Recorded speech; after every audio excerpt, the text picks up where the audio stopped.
Hi, this is Leanne from Global Media Networks, and we're going to look at business news for today. We have with us today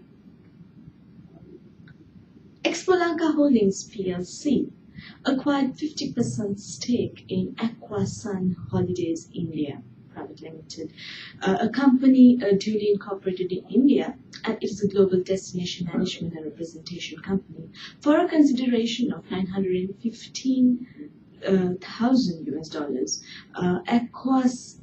Sun Holidays India, with it acquired 50% stake in Sun Holidays India with a controlling interest. And we have Sri Lanka to ban altogether through regulatory controls all imports of tea and finance. Secretary P.B. Jayasundara has said as a section of the industry is attempting free the island to become a global blending hub.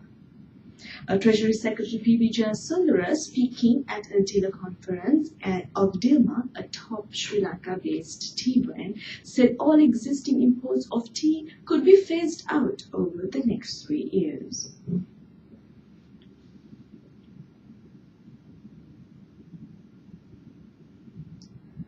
Then we have Environmental Resources Investment PLC. Last week disclosed that the Finance Ministry has given approval for the sale of 23% stake in Environmental Resources Limited in BVI to Photon Global Limited in BVI. It is said that the approval in terms of provisions of Section 17 of 2 of the Exchange Control Act was subject to the condition that ERI should repatriate the total purchase consideration of $19.8 million US to Sri Lanka. I have with me some banking and finance news. Looking at banking and finance news, we have 2 new listings in the Colombo Stock Exchange. That would be Orient Finance Services Corporation Limited and Commercial Leasing and Finance Limited were granted approval by the CSE to be listed on the Dairy Survey Board of the Colombo Stock Exchange by way of introduction. A total of 115 million ordinary shares of Orient Financial Services Corporation Limited and approximately 6.3 billion ordinary voting shares of Commercial Leasing and Finance Limited will be listed. And then HSBC, this is a benchmark bond. HSBC Sri Lanka CEO Nick Nicolau yesterday described the successful conclusion of a $500 million bond issue of Bank of Ceylon as a landmark transaction for the issuer as well as for the country. Merchant Bank of Sri Lanka has reached an understanding with a consortium of investors led by Navara Capital Limited to divest 68% stake in MBSL Savings Bank. MBSL Savings Bank, formerly known as Selingo Savings Bank, for rupees 562 million. This was despite at least one higher offer quoted, as well as MBSL board having told Chairman M.R. Shah to fetch the best price with 735 million rupees indicated. We have one more news on the banking sector, and that would be renaming People's Merchant PLC, followed by a special resolution passed at the Extraordinary General Meeting held on the 8th of May 2012, have resolved to change the name of the company from People's Merchant PLC to People's Merchant Finance PLC, pursuant to the approval granted by the Register General of Companies. Looking at some news on the papers today, we have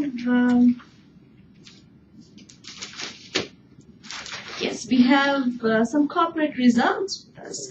Royal Ceramics plc has seen its best ever performance in the financial year ended on the 31st of March 2011, with the group pre-tax profit topping the 2 billion rupee mark, and net profit attributable to equity holders also reaching a record high. We also have another result. It would be which would be a negative impact, and that is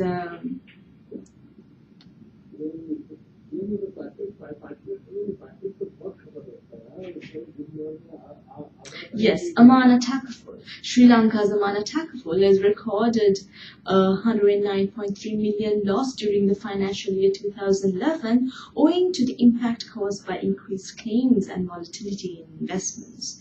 Increased claims, volatility in investments, especially equities and gold in the latter half of the year, took its toll on profitability, resulting in negative bottom line. Chairman of the Amana Takaful plc, Tia Bakurali, stated in the company's annual report. We're looking at some announcements in the CSE website. We have a disclosure of dealings by Mr. Dilip Susanta Jaivira and Mr. Shavajana Anandaraj Amarsekara, directors of Citrus Leisure plc, purchased 600 shares at a consideration price per share at 23 rupees and 70 cents, and the transaction took place on the 11th of May 2012. We also have another disclosure by Mr. S.H.M. Rishan of PC House, purchased 134,445 ordinary shares at a share price of 6 rupees 50 cents, and this transaction also took place on the 11th of May 2012. And when you look at the Colombo Stock Exchange, we see that the interim financial statements released on statements on 31st of March 2012 of NDB Bank has been uploaded on the CSE website, and if you are interested, you can go onto the CSE website and you can take a look at it. And before we round up, I also have with me news on Union Bank, and that would be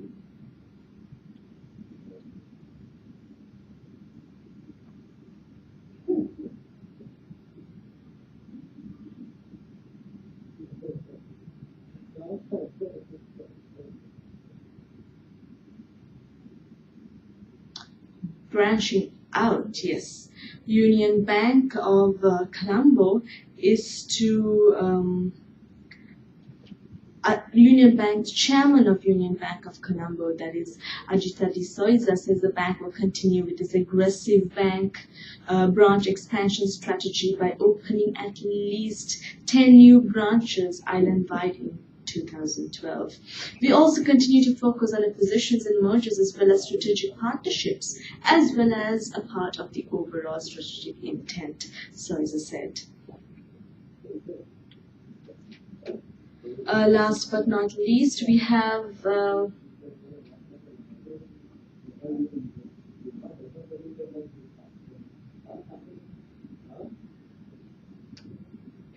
corporate styles. That would be Singer partnering with Art Matrix. Now, Singer partners Art Matrix to provide the state-of-the-art office furniture solutions to Sri Lankan corporate. Art Matrix Technology is a Malaysia-based solution provider for design and manufacture and supplier of seatings and open plan system office furniture, entered into an agreement with Singer Sri Lanka. Now, with that, I round up the news for today, and thank you very much for listening, and see you again tomorrow.